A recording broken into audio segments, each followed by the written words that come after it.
শহীদ হতে চায় আলহামদুলিল্লাহ, যারা শহীদ হতে চায় দুনিয়ার কোন শক্তি তাদের থামাতে পারে না।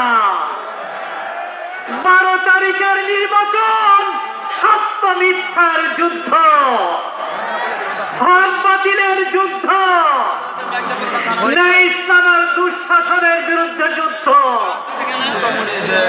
ইনসাফ এবং দুর্নীতির যুদ্ধ। ইনসাফের পাল্লা ইনশাল্লাহ বিজয়ী হবে। 11 দলীয় জোট বিজয়ী হবে। 11 দলীয় জোট ইনশাল্লাহ সরকার গঠন করবে। ইনশাল্লাহ ডাক্তার শফিকুর রহমান প্রধানমন্ত্রী হবে।